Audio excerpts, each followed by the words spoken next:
সেনানিবাসের কঠোর শৃঙ্খলা আর নিরাপত্তার বেষ্টনী যেখানে খোদ জেনারেলদের আইনের প্রতি শ্রদ্ধাশীল রাখে, সেখানে এক নজিরবিহীন ঔদ্ধত্যর সাক্ষী হল ঢাকার ১৭ আসন।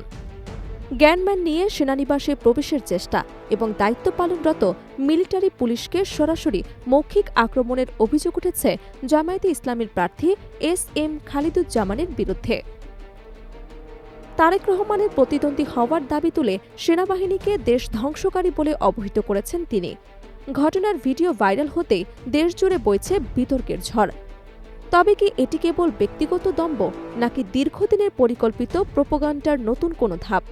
ঢাকার ১৭ আসনের অন্তর্ভুক্ত সেনানিবাস এলাকার একটি চেকপোস্টে ঘটে এই চাঞ্চল্যকর ঘটনা। জামায়াত প্রার্থী এস.এম. খালিদুজ্জামান তার ব্যক্তিগত জ্ঞানম্যান সহ সেনানিবাসে প্রবেশের চেষ্টা করলে নিয়মানুসারে তাকে বাধা দেন মিলিটারি পুলিশ বা এমপি সদস্যরা। সেনানিবাসে অস্ত্র নিয়ে প্রবেশ কঠোরভাবে নিষিদ্ধ হলেও তা মানতে নারাজ ছিলেন এই প্রার্থী। ভাইরাল হওয়া ভিডিওতে তাকে ক্ষোভ প্রকাশ করে বলতে শোনা যায়, তারেক জিয়ার ক্ষেত্রে তো রাস্তা জিপ দিয়ে পরিষ্কার করেন, আমরা কেন যেতে পারব না? শুধু তাই নয়, এক পর্যায়ে তিনি সেনাবাহিনীকে দেশ ধ্বংসকারী হিসেবেও আখ্যা দেন। পুরো সময় জুড়ে মিলিটারি পুলিশ সদস্যরা অত্যন্ত ধৈর্যের পরিচয় দিয়ে তাকে নিয়ম বুঝিয়ে বলেন এবং নিরাপত্তার নিশ্চয়তা দেন। এক পর্যায়ে খালিদুজ্জামান ফিরে যেতে বাধ্য হন। সামরিক বিশ্লেষকরা বলছেন, সেনানিবাসে ট্রাফিক এবং সিকিউরিটি আইন সবার জন্য সমান। একজন প্রাক্তন সামরিক কর্মকর্তার মতে, রিটায়ার্ড কিংবা সার্ভিসিং অফিসার সবাই এমডির সিগন্যালে গাড়ি থামাতে বাধ্য। এমপির রিপোর্ট এমনকি একজন অফিসারের এসসিআরের প্রভাব ফেলতে পারে। এমন এক সেক্রেট যা পবিত্র বাহিনীর সাথে এই ধরনের আচরণকে অকল্পনীয় বলে মনে করছেন বিশ্লেষকরা।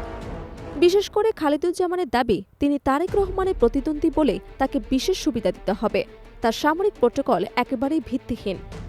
তবে ভিডিওতে এমপি সদস্যদের যে পেশাদারিত্ব দেখা গেছে, তার সামাজিক যোগাযোগ মাধ্যমে ব্যাপক প্রশংসা কুড়িয়েছে। ৫ই আগস্ট ২০২৪-এর পর সেনাবাহিনী যখন জাতীয় সংকটে একমাত্র ভরসাস্থল হয়ে উঠেছিল, ঠিক তখন থেকে এর গ্রহণযোগ্যতা ভাঙার একটি পরিকল্পিত চেষ্টা চলছে। সেনাবাহিনীকে প্রশ্নবিদ্ধ করে জনগণের মুখোমুখি দাঁড় করিয়ে দেওয়ার এই ট্রেন্ড দেশের সার্বভৌমত্বের জন্য চরম ঝুঁকিপূর্ণ।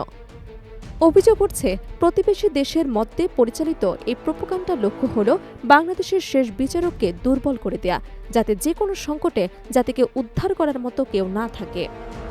ঘটনাটি নিয়ে তীব্র সমালোচনার মুখে খালিদুজ্জামান তার ফেসবুক পেজে ক্ষমা চেয়ে একে একটি ভুল বোঝাবুঝি বলে অবহিত করেছেন। জামায়াতে ইসলামীও একই সুরে কথা বলেছেন। তবে ক্ষমা প্রার্থনার পরেও প্রশ্ন থেকে যাচ্ছে, ক্ষমতায় আসার আগেই যদি দম্ভের এই বহিঃপ্রকাশ ঘটে, তবে ভবিষ্যতে আচরণ কেমন হবে?